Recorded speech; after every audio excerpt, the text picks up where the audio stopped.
Ini satu Kamadhatu. Nanti, nah ini rupa dhatu. Sudah selesai dibahas di sini. Ini kondisinya alamnya di mana orang-orang yang tadi mengembangkan semadi dengan objek rupa. Makhluk-makhluknya disebut rupa wacara dewa. Kemudian, nah ini 22 ada 4 tahap penyerapan. Oh, ini sudah penjelasan teknisnya ya. Bagaimana pengalaman dari orang yang terlahir di alam arupa dhatu, arupya dhatu, bahasa Sanskertanya. Jadi orang ini sudah melampaui semua wujud, menghilangkan pikiran yang bercabang, berbelah, dan berada dalam konsentrasi. Oh, ini yang arupa, sebentar sorry, yang rupa. Rupa ini sebab terlahir sebagai dewa di alam berwujud, rupa dhatu, ya ini menjalankan perbuatan bajik secara lengkap disertai pikiran yang terintegrasi, samadhi. Tadi yang dengan objek rupa. Kemudian yang arupa, yang lebih tinggi lagi dari rupa, yaitu melampaui semua wujud rupa. Jadi objeknya yang tadinya rupa dilewati, dia mengembangkan objek konsentrasinya kepada pikirannya sendiri, pada mengamati batinnya sendiri, lalu berkonsentrasi mengambil objek angkasa tak terbatas. Di objek meditasinya sudah angkasa, bukan lagi bentuk. Kalau tadi kan masih, kalau rupa kan masih wujud panas, wujud udara, wujud gerak, atau kemudian wujud air, cair, kohesi. Kemudian melampaui angkasa tak terbatas. Jadi setelah pertama konsentrasi pada angkasa tak terbatas, dia mengembangkan lagi melampaui angkasa tak terbatas dengan konsentrasi kesadaran yang tak terbatas, kesadarannya sendiri. Bahwa dia melihat realitas bahwa kesadaran kita itu ternyata tidak terbatas, tidak bisa dibatasi. Kita ini merdeka ketika mengembangkan kesadaran. Melampaui kesadaran yang tak terbatas dan berada dalam konsentrasi ketiadaan, sunya. Jadi konsentrasinya sudah diganti lagi. Ini tujuannya untuk mencapai pengalaman yang lebih tinggi, lebih mendalam. Dari yang bisa dicapai oleh pikiran yang dilatih. Melampaui ketiadaan dan keberadaan dalam konsentrasi, bukan persepsi, bukan non-persepsi. Ini yang paling sulit dimengerti. Jadi persepsi ini kita kan secara umum kalau persepsi itu kan kita mencerap objek, ada indera kita menangkap objek itu dengan indera, lalu kita berpersepsi terhadap objek itu, mempunyai persepsi terhadap objek itu. Tapi ini kondisinya persepsi tapi bukan persepsi. Sekaligus juga tidak berpersepsi. Nah, ini penggambarannya digambarkan dalam wujud 4 orang yang mengembangkan 4 kondisi jana, arupa jana tadi. Kondisinya yaitu arupa wacara dewa, penggambarannya 4 orang. Dari kondisi angkasa tak terbatas, lalu kesadaran tak terbatas, lalu kondisi konsentrasi ketiadaan, lalu persepsi non-persepsi. Jadi selesai tuntas cerita Kamadhatu, Rupa Dhatu, Arupa Dhatu itu di Karma Wibangga. Sehingga tidak relevan lagi kalau untuk membagi Borobudur sampai ke puncak menjadi 3 dhatu tadi. Kita lanjut ke relief 106. Ini penjelasan karma dari cara bekerjanya. Ada yang menerima hasilnya pasti. Ada perbuatan yang membawa hasil yang pasti. Jika ada orang dengan kesungguhan hati melakukan pemberian kepada objeknya, di sini Buddha Dharma Sangha, dan mereka menjalankan sila, kemudian dengan daya kebajikan ini dia melakukan dedikasi, maka itu terwujud, inilah yang disebut menerima hasil yang pasti. Jadi ada perbuatan bajik yang pasti hasilnya. Berarti ada perbuatan yang tidak pasti. Yang pasti itu kalau kita melakukan kebajikan kepada kondisi yang kualitasnya memang mumpuni. Kalau tadi Buddha Dharma Sangha itu kan kondisi yang mumpuni. Apa-apa yang kita persembahkan kepada sesuatu yang mumpuni, yang kualitasnya sudah ultimate, itu pasti hasilnya ada. Yang tidak pasti, itu ada perbuatan yang menyebabkan makhluk menerima hasil tidak pasti, melakukan sesuatu tanpa kesungguhan hati, atau ragu-ragu, juga tidak punya tekad ketika melakukan sesuatu. Ya, ini hasilnya tidak pasti. Ya bisa sukses, bisa nggak sukses gitu. Karena kondisinya waktu melakukan itu ragu-ragu. Ini digambarkan ada orang yang memberikan persembahan. Ini kondisinya misalkan setelah orang memberikan persembahan lalu mikir lagi. Sudah dikasih barangnya, tapi mikir lagi, ragu-ragu. Itu tadi berguna enggak ya? Gitu. Enggak punya keyakinan waktu memberikan sejak awal. Sia-sia atau enggak ya? Masih ragu-ragu. Nah, ini akan nanti hasilnya nanti tidak pasti. Jadi motivasi ini sangat penting ketika melakukan persembahan, melakukan tindakan apapun itu. Kalau mau hasilnya pasti ya kita sendiri firm pasti. Kalau enggak pasti ragu-ragu ya hasilnya enggak jelas juga. Bisa jadi, bisa enggak. Kemudian ada perbuatan yang menyebabkan terlahir di daerah yang berkendala. Ini tadi pertanyaan Pak, bagaimana Pak Martin kalau orangnya, kita ini kadang-kadang ada yang lahir di lingkungan yang terpaksa harus nangkap ikan misalkan. Tapi Pak, nggak harus begitu juga gitu. Petani itu juga sebenarnya dilematis loh. Kalau mau benar-benar pure menjaga perilakunya. Karena mau nggak mau harus membunuh hama sekian banyak kan gitu. Siapa bilang orang vegetarian itu nggak ikut bertanggung jawab makan sayur?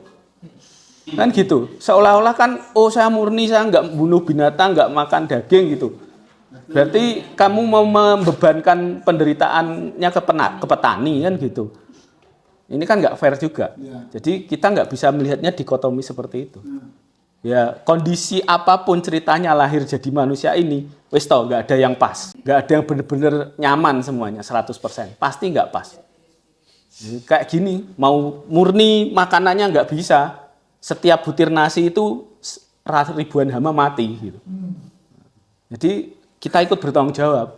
Alih-alih kita stres pakai mikroskop melihat yang buruk-buruk, ya, kita lakukan saja kebajikan yang bisa kita lakukan.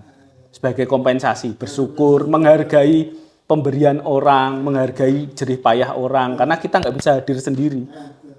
Kehadiran kita. Saya kira sikap mentalnya yang perlu dikondisikan itu. Alih-alih kita jadi stres mikirin kita ini nggak murni. Karena konyol. Memang hidup manusia ya kayak gini. Yang disebut Buddha, hidup itu duka, urip iku panandang, yaitu. Ya, kondisinya tidak pernah pas kita ini jadi manusia, jadi makhluk seperti ini. Selama masih di 31 alam ini, kondisinya kita nggak pernah pas. Selalu bisa up and down. Ya. Cuma kita kan mimpinya ini nih, kalau bisa suatu ketika kita ini dalam kondisi semuanya serba oke. Nggak ada up and down lagi. Dan itu nggak mungkin. Nyatanya nggak mungkin, tetap up and down. Selama kondisinya di 31 alam ini tadi. Yang mengembangkan meditasi itu tadi saja, sampai arupa jana, itu bisa merosot. Kalau dia berhenti latihan, ya merosot. Nggak bisa konstan di situ terus. Memang alamnya itu masih diliputi anicca itu. Ketidakajekan, tidak kekalan. Masih ada potensi untuk kembali ke kondisi yang merosot. Tapi kalau itu dipertahankan terus-menerus, memang ada titik tertentu sampai tidak kembali lagi bisa. Tapi selagi dia tidak mempertahankan itu akan bisa merosot. Ya, hilang. Kembali ke kondisi semula. Oh, tadi ya, hidup di daerah yang berkendala, jika ada orang yang tanpa kesungguhan hati melakukan pemberian kepada Buddha Dharma Sangha, mereka menjalankan sila serta komunitas dengan daya kebajikan, ia terlahir di daerah yang berkendala. Dengan niat demikian, ia terlahir di daerah berkendala, memperoleh hasil yang murni sekaligus tidak murni. Berkendala ini kondisinya tadi misalkan. Sebenarnya kita hidup sudah oke, sudah ngerti halal bajik, tapi tinggal di lingkungan yang tandus, yaitu bermata pencarian harus banyak melakukan pembunuhan, kemudian ya atau lingkungan kumuh, atau di lingkungan yang kampungnya isinya Bromo Corah misalkan gitu. Nah, itu kondisi-kondisi berkendala sehingga tidak mendukung kita. Itu seperti kita lahir dengan kondisi manusia ini kan seperti orang yang makhluk yang lahir dengan membawa suasana terang. Hidup manusia ini kan harusnya bahagia, suasana terang. Tapi jatuhnya di lingkungan yang gelap. Kan gitu. Jadinya redup. Kalau kecerahan kita ini tidak bertahan, akhirnya gelap, mati. Nah, itu diibaratkan seperti itu. Kalau kita lahir dengan membawa kondisi manusia, lalu lahir di lingkungan yang mendukung, jadi kita lahir dari tempat terang menuju tempat terang, kan gitu. Bahasanya seperti itu. Terus terlahir di alam neraka hingga waktu selesai. Jadi di alam neraka ini ada yang sementara, ada yang sak habis-habisnya gitu. Ya, jika setelah melakukan perbuatan yang menyebabkan terlahir di neraka, seseorang tidak merasa berbuat keliru, tidak mengintrospeksi diri, tidak meninggalkan perbuatan itu, tidak merasa takut, sebaliknya merasa senang melakukannya, tidak menyesali perbuatannya, bahkan berbuat hal negatif yang lebih berat lagi, perbuatan demikian menyebabkannya terlahir di alam neraka hingga waktunya selesai. Tapi ada kondisi orang yang pengertiannya tidak takut lahir di alam neraka bukan karena dia bodoh, tapi dia berani berkorban. Itu beda situasinya. Itu orang-orang utama purusa, manusia bodhisattva seperti itu. Kalau perlu saya masuk neraka nggak apa-apa, yang penting saya bisa menyelamatkan orang lain. Bahasanya seperti itu. Itu beda situasinya sama orang bodoh yang nggak apa-apa masuk neraka, yang penting saya bahagia. Gitu. Lain cerita kan? Karena mikirkan diri sendiri motivasinya untuk kepentingan diri sendiri. Nah, itu nanti di cerita Jataka salah satunya kemarin saya pernah singgung, itu orang yang rela menanggung, yang paling populer Yesus lah misalkan. Nggak apa-apa, saya tanggung semua dosa manusia. Lalu apakah dia masuk neraka? Enggak. Dia terangkat, terbebaskan kan gitu. Ternyata neraka nggak bisa menyentuh dia gitu. Karena motivasinya lain, tidak mementingkan diri sendiri.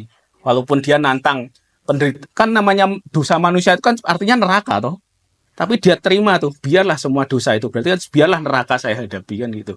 Tapi ternyata nggak akan membawa dia ke neraka. Jadi beda situasinya. Urusannya motivasi ya.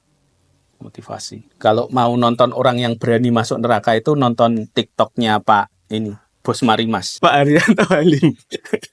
Selalu dia bilang gitu. Saya nggak takut masuk neraka gitu. Tapi memang benar. Saya kira beliau lebih memahaminya situasinya seperti itu.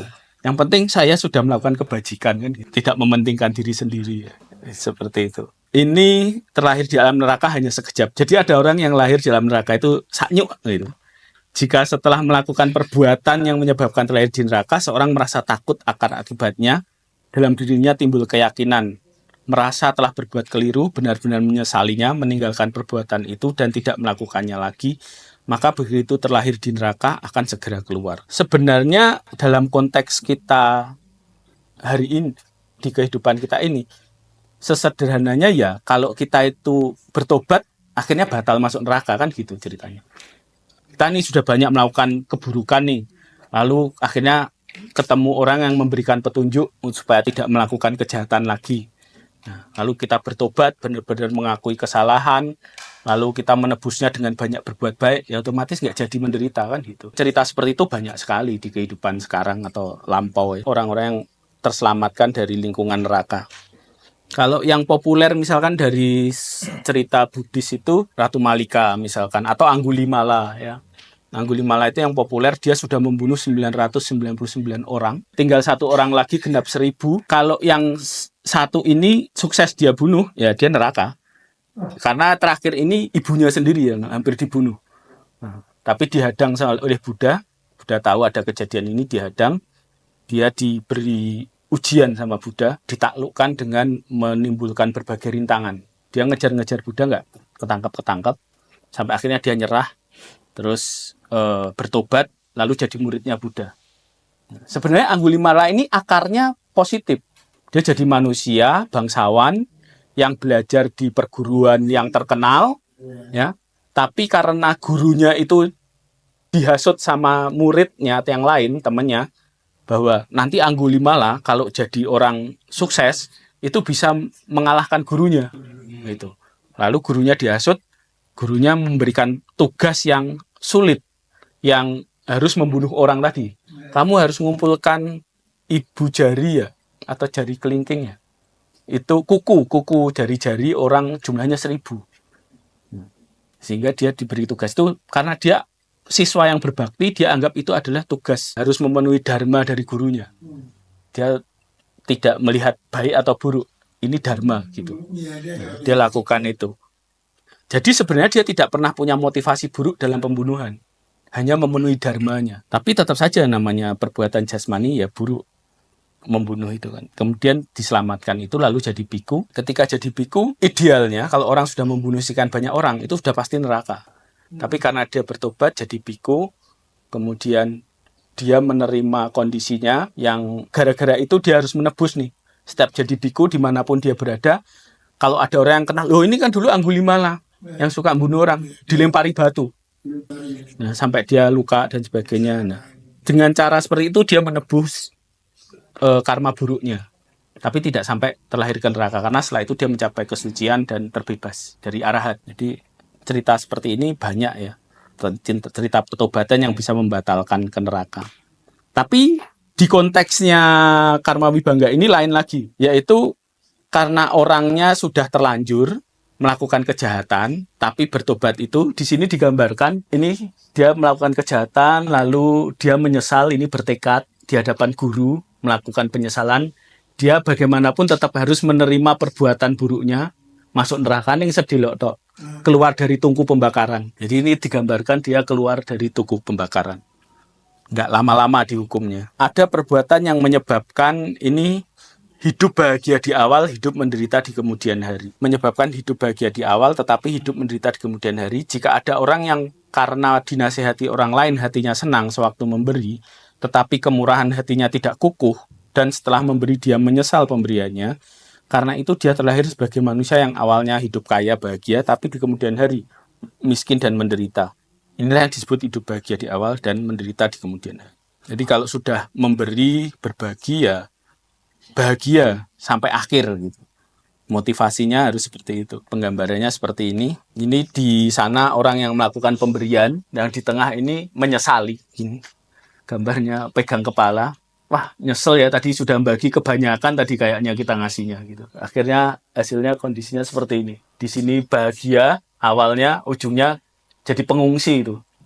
Ya, nyunggi, pergi sampai bawa barang pindahan, tersia-sia. Jadi orang miskin terlunta-lunta. Lalu ada perbuatan yang menyebabkan hidup menderita di awal tetapi hidup bahagia di kemudian hari. Jika ada orang yang karena dinasihati orang lain melakukan pemberian sekedarnya tapi hatinya senang setelah memberi dan tidak menyesali pemberiannya, karena itu dia terlahir sebagai manusia yang awalnya hidup miskin dan menderita tapi di kemudian hari dia kaya dan bahagia. Jadi ini orang yang sudah melakukan pemberian lalu dinasihati berbahagia. Tadinya ini kelahirannya menderita lalu jadi bahagia di sini. Ada pundi-pundi harta berkelimpahan. Kemudian hidup bahagia di awal maupun di kemudian hari. Jika ada orang yang dekat dengan mitra-mitra andalan, kalyana mitra, yang mengajarinya untuk memberi, kemudian dia melakukan pemberian dengan senang hati terus-menerus, karena itu dia terlahir sebagai manusia yang hidup kaya dan bahagia di awal maupun di kemudian hari. Melakukan pemberian dan terus banyak melakukan pemberian, ini digambarkan menjadi orang yang kaya raya dengan banyak pengikut dan harta yang berlimpah. Peti-peti harta yang berlimpah. Miskin tapi senang memberi. Ada perbuatan yang menyebabkan terlahir miskin, tetapi senang memberi. Jika ada orang yang sebelumnya pernah melakukan pemberian, tapi dia tidak bertemu ladang kebajikan yang subur, setelah terlahir sebagai manusia, karena kebajikannya sedikit bercelah, maka begitu didapat langsung habis. Akan tetapi karena tilasan pemberian yang dilakukan sebelumnya, meskipun terlahir miskin, dia senang memberi. Jadi ini lebih pengaruhnya ke motivasi orang ya. Ada beberapa orang punya dorongan, motivasi, itu walaupun dia kekurangan, dia itu tidak pelit. Ada juga orang yang kondisinya berlebih-lebih tapi kikir. Ini ternyata kondisi batinnya yang punya kecenderungan seperti ini karena sebab-sebab lampau, di mana orang ini walaupun kekurangan, tapi dia selalu punya harapan untuk bisa terus berbagi. Walaupun dia melakukan kebajikannya kurang sempurna, tapi dia tetap punya motivasi untuk terus melakukan pemberian. Jadi karena dia mungkin mau memberi, tapi kondisinya tidak sempurna gitu. Sehingga melahirkan dia, mengkondisikan dia kondisinya miskin karena pemberiannya tidak pernah sempurna. Tapi sebenarnya dia niatnya selalu ada untuk memberi. Hanya saja tidak bisa sempurna gitu. Jadi selalu kekurangan kapasitasnya. Nah, ini contoh relief yang nggak selesai, buru-buru ditinggalkan, blank. Relief 114, belum runtuh, buru-buru ditutup batu. Punya kesempatan untuk memberikan sesuatu, tapi dia tidak pernah mau memberi. Dia rasa tidak berkecukupan. Ya kayak si Todea tadi ceritanya. Ini penggambarannya, ini Ketika ada orang datang meminta-minta, dia tidak mau berbagi. Malah sok kere, sok nggak punya gitu. Akibatnya kaya tapi kikir. Ada perbuatan yang menyebabkan terlahir kaya dan senang memberi. Jika ada orang yang bertemu dengan mitra handal dan banyak melakukan pemberian di ladang kebajikan yang subur, karena sebab demikian dia terlahir kaya dengan harta berlimpah dan senang memberi. Ladang kebajikan yang subur ini adalah biasanya merujuk pada orang-orang yang melakukan kebajikan. Jadi kalau kita berdana, memberikan sesuatu kepada orang yang banyak melakukan kebajikan, itu dianggap pemberian kita seperti memupuk ladang yang subur. Siapa orang yang patut diberikan persembahan seperti itu? Biasanya pertapa, orang-orang suci, ya, orang-orang yang melatih diri dalam sila, dalam pertapaan. Kalau kita berbagi kepada mereka, ini dianggap kita menanam di ladang yang subur dan akan berkelimpahan hasilnya ke kita. Itu jadi dalam tradisi umat Buddha itu ada masa yang disebut masa Katina. Seperti bulan-bulan ini, bulan Oktober, November ini, itu yang disebut Katina, yaitu masa untuk memberikan persembahan kepada para biksu, para biku. Karena para biksu ini sudah berlatih 3 bulan terakhir sebelumnya. Itu mereka berlatih, nah dengan masa latihan khususnya mereka itu dianggap mereka meningkat kebajikannya, kualitas spiritualnya meningkat. Nah, umat Buddha yakin kalau memberikan persembahan kepada orang yang meningkat kualitas spiritualnya, ini pahalanya berlimpah-limpah. Ini seperti itu yang dimaksud ladang yang subur. Kalau diberikan kepada orang yang tidak mengembangkan kebajikan, ya ini ladang yang tandus. Walaupun tetap berguna, seperti kita nanam apapun ya pasti akan ada potensinya untuk tumbuh gitu. Cuma pertumbuhannya ngeremboko atau tidak kan gitu, berkembang subur atau tidak, itu saja. Ini penggambarannya. Ini melakukan yang B ini persembahan kepada pertapa Brahmana ya. Ini yang di sana juga persembahan kepada Brahmana. Miskin serta kikir dan tamak. Sudah miskin, kikir, tamak lagi kan gitu. Ini sulit ini. Paket komplit. Karena orang-orang ini yaitu lahir di lingkungan yang dari gelap menuju gelap orang ini. Sudah lahirnya susah di tempat yang sulit, nggak mau mengembangkan diri ya, nggak mau berubah gitu. Akhirnya sampai mati ya susah. Gitu. Ini kondisinya seperti ini. Yang sebelah kanan itu orang yang menolak pemberian ya. Hasilnya di sini miskin kekurangan. Atau selain miskin kekurangan juga bekerja sebagai pengamen ini ya, pengamen jalanan. Yang sebelah sini. Nah ini tadi Pak, lagi Pak.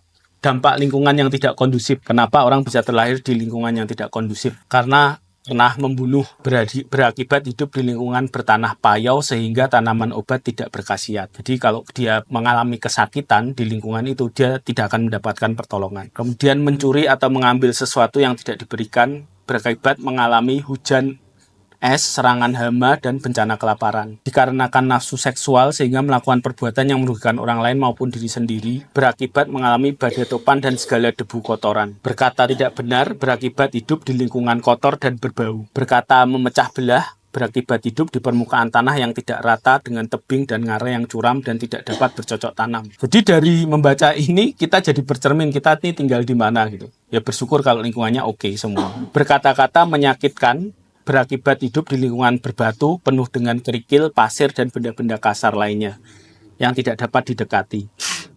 Berbicara tidak berguna dan tidak sepantasnya, berakibat hidup di lingkungan ladang dan hutan yang penuh duri dan semak belukar. Jadi dari perbuatan-perbuatan ini akan mengkondisikan lingkungan hidupnya seperti apa. Ketamakan berakibat panen buruk dengan buah atau biji yang kecil. Puso, beritikat buruk akibat tanaman berbuah pahit dan sepat. Berpandangan keliru, berakibat hasil cocok tanam tidak sempurna dan panen sedikit. Banyak merujuk urusannya dengan pertanian ya, dengan lingkungan bercocok tanam. Karena lingkungan masyarakatnya waktu itu mungkin agraris ya. Ya sampai hari ini kan kita masih di lingkungan agraris. Ini kondisinya. Ini kondisi tanamannya yang di sini dimakan hama, puso ya. Tanamannya kering, nggak lebat, nggak subur. Ini suka berburu, terus ini menangkap ikan, jadi kondisi kelahirannya menjadi tidak kondusif lingkungannya. Tanamannya tidak ada buah. Kalau yang penggambaran yang subur itu ada buahnya. Tanamannya kurus-kurus. Ini berbuat asusila di sini. Akibatnya tinggal di lingkungan yang tidak kondusif, dijauhi orang lain. Tadi ada kata-kata sulit didekati ya, karena ucapannya yang tidak baik. Orang yang nyelekit, nyakiti omongannya kan sulit didekati. Ini juga yang nggak selesai, ditinggalkan begitu saja. Pahatannya yang tidak sempat diselesaikan di relief 120. Nah, ini tentang berbuat tidak bajik lagi juga kondisi tanamannya tidak mendukung lingkungannya. Nanti yang kondisi baik kita lewati. Berbuat tidak bajik. Nah, sekarang perbuatan bajik dengan dampak lingkungan yang kondusif. Ada 10 sebab membawa dampak lingkungan yang positif dan mendukung jika seseorang melakukan perbuatan bajik yang berlawanan dengan perbuatan negatif yang sebelumnya tadi. Maka dia akan memperoleh 10 dampak lingkungan positif yang mendukung. Nah, ini beda kan tanamannya, lebat, subur, berbuah, banyak. Jadi penggambarannya beda ya. Ini perbuatan bajiknya suka memberi penghormatan kepada orang yang patut dihormati, memberikan persembahan ke ladang yang subur tadi. Sekarang ke lain yaitu manfaat menghormati tempat ibadah akan berakibat berpawas rupawan, suaranya indah, berkesempatan mendapat pendapat, serta orang-orang akan percaya dan menuruti, memberi rasa nyaman pada semua golongan, dikasih dan dilindungi oleh dewa dan manusia, mempunyai pengaruh dan wibawa yang besar, orang-orang berpengaruh akan mendatanginya, senantiasa dekat dengan makhluk suci, berlimpah kekayaan, akan terlahir di alam dewa, segera mencapai nirwana. Jadi rumah-rumah ibadah ini patut dihormati, apapun itu. Karena sarana ini membuat banyak orang melakukan kebajikan, termotivasi atau dimotivasi atau didorong untuk melakukan kebajikan. Jadi persembahan-persembahan alunan musik untuk tempat ibadah, manfaat-manfaatnya ada penampilan fisik yang menarik, disenangi orang yang melihatnya, memiliki suara indah, tutur katanya fasih dan enak didengar, anggota tubuh proporsional dan menyenangkan, bebas dari itikat buruk, sering berkesempatan mendengar ajaran, dengan mudahnya dihormati setelah meninggal, akan terlahir di alam dewa, segera mencapai nirwana. Ini bentuk persembahan alunan musik. Ya.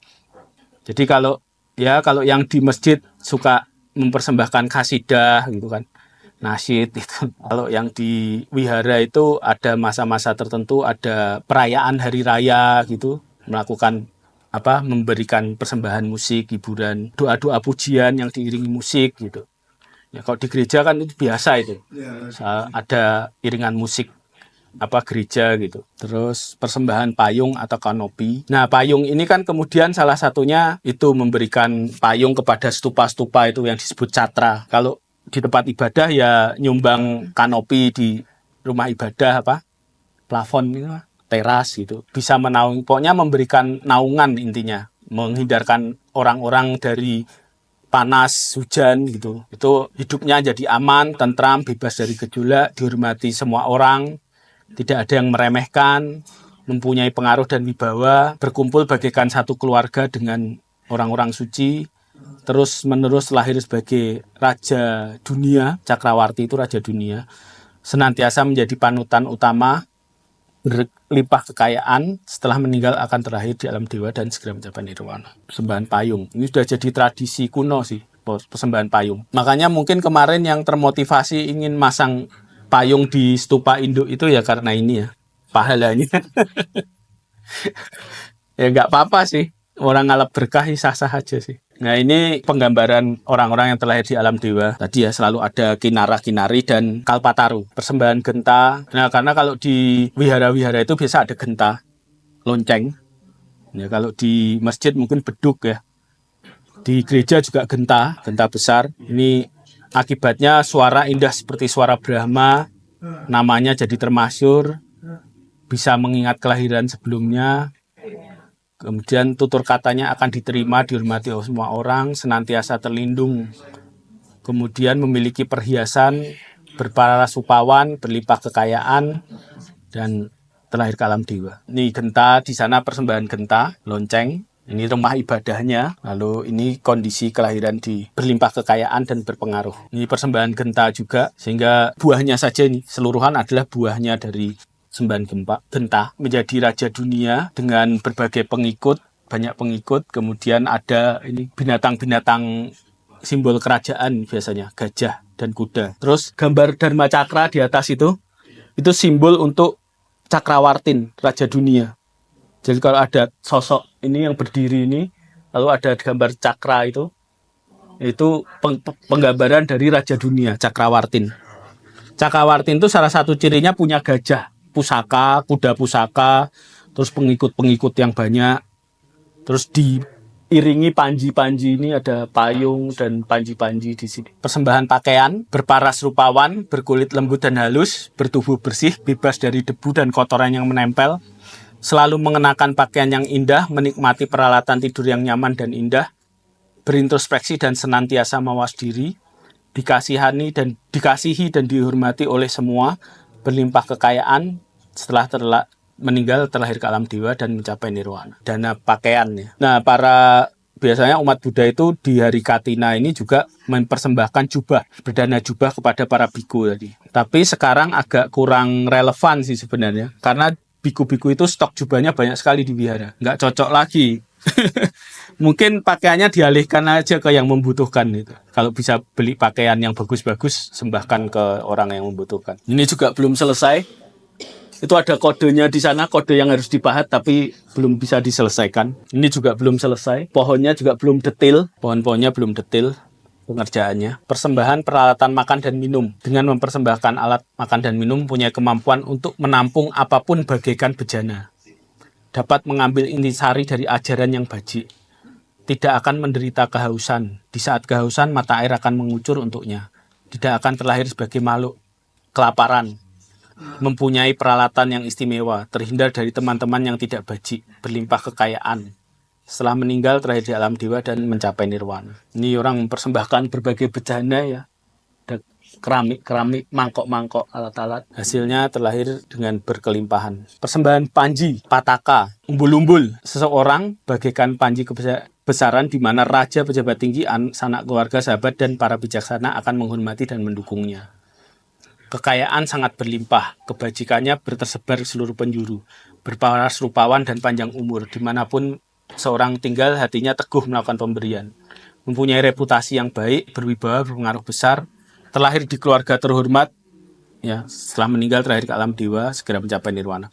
Jadi panji itu di dalam tradisi zaman dulu kerajaan-kerajaan penting ya, bendera-bendera kerajaan itu dianggap sesuatu yang penting. Kemudian dikembangkan. Di rumah-rumah ibadah itu juga dipasangi umbul-umbul atau panji-panji yang tertuliskan teks-teks sutra atau kata-kata bijak atau kata-kata bajik yang diuliskan di umbul-umbul itu lalu dipersembahkan, dipajang di tempat-tempat tertentu sehingga orang menjadi teringat. Nah, teks ini kan berkibar tertiup angin ya, seolah-olah kebajikannya ini tersebar kemana-mana. Jadi dengan mempersembahkan panji-panji ini, kualitasnya seperti ini. Ini penggambaran orang yang mempersembahkan panji di rumah ibadah. Terus persembahan makanan. Manfaatnya adalah berumur panjang, berparas rupawan, sehat dan kuat, hidup damai, tanpa rintangan maupun pertikaian, bebas dari ketakutan, dihormati semua orang karena tidak lalai, disukai dan dikasihi semua orang yang berpengaruh besar, berlimpah kekayaan, setelah meninggal terlahir ke alam dewa atau segera mencapai nirwana. Persembahan makanan. Ini juga dipersembahkan kepada ladang yang subur biasanya, pada para pertapa, banyak sekali penggambarannya. Lalu persembahan minuman, berumur panjang, berparas rupawan, sehat dan kuat, hidup damai tanpa rintangan dan pertikaian, bebas dari ketakutan, dihormati semua orang, disukai dan dikasihi semua orang yang berpengaruh besar, berlimpah kekayaan, dan terlahir ke alam dewa setelah meninggal. Ini mempersembahkan minuman, bawa kendi itu ya, bawa kendi air, sembahkan ke para pertapa, buahnya menjadi orang yang kaya dan termasyhur. Persembahan alas kaki. Ini jadi detail-detail ya, sampai bentuk-bentuk persembahannya. Selalu memiliki kendaraan yang bagus, kakinya menapak dengan mantap, kakinya lembut dan luas, dapat bepergian jauh, tidak merasa letih, kemanapun melangkah, kakinya tidak terluka oleh duri atau benda tajam, memiliki kewaskitaan, memiliki banyak pembantu, setelah meninggal akan terlahir di alam dewa atau segera mencapai nirwana. Terus ini juga belum selesai, persembahan bunga sedikit lagi. Dengan biasanya bunga ini disembahkan pada altar. Kalau di dalam tradisi lingkungan peribadatan agama Buddha itu ada persembahan di altar, itu macamnya air, dupa, bunga, lilin, dan buah-buahan. Biasanya itu. Tapi ini bukan sesajen ya. Sebenarnya ini perlambang. Itu memang ada doanya yang disebut puja. Air itu melambangkan kejernihan batin, kejernihan cara pandang. Jadi ketika diharapkan setiap orang yang bersujud di depan altar itu, dia akan terinspirasi dengan melihat keberadaan air, bahwa kita harus menjernihkan batin kita sebelum melakukan puja dan mengembangkan batin kita supaya jernih dalam memandang segala sesuatu. Clear. Nah, itu persembahan air. Terus bunga. Bunga ini sebagai perlambang mengingatkan kita setiap kali kita melihat bunga di altar, kita selalu ingat asosiasinya ke hidup ini tidak ajek, tidak kekal, tidak abadi. Sebentar saja layu. Lapuk seperti bunga, indah sebentar lalu layu. Ini sudah dharma langsung, yang direct. Begitu melihat, jadi setiap melihat perwujudan bunga dimanapun kita ingat, itu adalah ajaran dharma bahwa hidup ini tidak kekal. Bunga, apa tadi? Air, bunga, dupa. Dupa ini wanginya bukan karena mau dikasihkan ke makhluk-makhluk itu, mau kasih ke dewa atau hantu itu bukan, tapi ini mengingatkan kita hendaknya perbuatan kita itu baik, harum, semerbak, sehingga nama baik kita itu tersebar kemana-mana. Ini makna dari persembahan dupa. Kita melakukan banyak kebajikan sehingga nama baik kita semerbak, harum, karena perbuatan baik kita. Terus dupa, lilin atau pelita itu sebagai sumber pencerahan sekaligus penerangan sekaligus pengorbanan. Dengan adanya lilin kita diharapkan melihat ini agar pikiran kita selalu cerah, selalu bersinar. Kalau dalam falsafah Jawa itu urip iku urup, hidup itu menghidupi, diingatkan seperti itu. Kemudian pengorbanannya itu kan lilinnya itu hancur luluh untuk memberikan penerangan di sekelilingnya.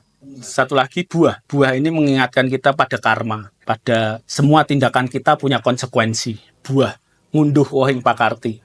Kita akan memetik buah dari perbuatan kita. Jadi apapun yang dipersembahkan di altar itu semuanya ada makna sebenarnya. Bukan sesajen mau dikasihkan ke makhluk. Ke Buddha nggak makan itu. Ya, jadi orang keliru mengerti di situ, banyak yang keliru mengerti. Ini masih bunga dan wewangian. Ya tadi ya, dupa tadi, wangian. Persembahan pelita tadi sudah saya jelaskan. Ini manfaatnya menjadi penerang dunia bagaikan pelita. Di setiap kelahiran akan memiliki penglihatan yang bagus dan jernih, memiliki mata dewa, memiliki kejelian untuk membedakan baik dan buruk, bebas dari kegelapan mental, mempunyai wawasan tajam, selama mengarungi lingkaran kelahiran tidak berada dalam kegelapan, berlimpah kekayaan, setelah meninggal terlahir ke alam dewa, segera mencapai nirwana. Persembahan pelita. Persembahan tempat duduk beri manfaat, dihormati, dipuja di dunia, memiliki tangan dan kaki yang kuat, nama baiknya tersebar jauh, kebajikannya dipuji-puji, tenang, damai, dan bahagia, mendapat kedudukan sebagai Raja Cakrawati, dan memiliki banyak pengikut. Orang-orang senang melihatnya, dengan mudah terlahir ke alam dewa, segera mencapai nirwana. Ini persembahan alat tempat duduk, ini kondisi manfaatnya, menjadi orang yang berpengaruh, berwibawa, mendapatkan kedudukan yang tinggi, sembah dengan hormat. Jadi ini urusannya ritual ya, sehingga kita memberikan anjali, penghormatan itu dengan sungguh-sungguh dan menghormat dengan sungguh-sungguh. Tidak sambil lalu asal-asalan. Lanjut ke persembahan tempat bernaung, tempat tinggal, tempat berlindung. Ini dijelaskan jika ada orang yang merenovasi dan memperindah ruangan, tempat tinggal dan bakti sala, tempat melakukan ritual keagamaan, serta mempersembahkannya, manfaat yang akan diperoleh yakni menduduki posisi sebagai sesepuh rumah tangga, pejabat, kepala saudagar, raja atau perdana menteri di suatu wilayah atau kota. Jika terlahir sebagai Raja Cakrawati, sesuai daya kebajikan yang dimilikinya, kekuasaannya meliputi 1 benua, 2 benua, hingga 4 benua. Jika ingin terlahir ke alam dewa, jika ada orang yang dikarenakan daya kebajikannya di masa lampau, terlahir mudah mencapai rupa datu, arupa datu.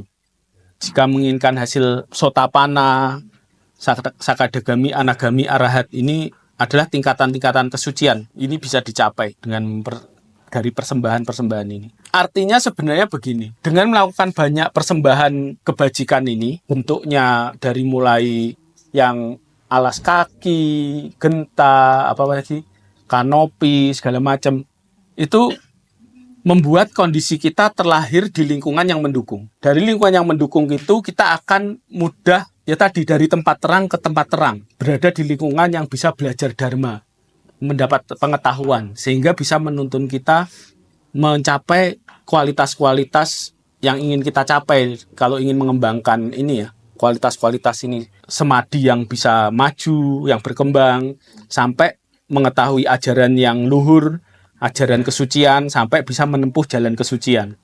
Jadi situasinya ini menciptakan situasi atau kondisi lingkungan hidup kita yang kondusif untuk mengarah ke sana. Tujuannya itu. Sampai yang terakhir kita selesai 160.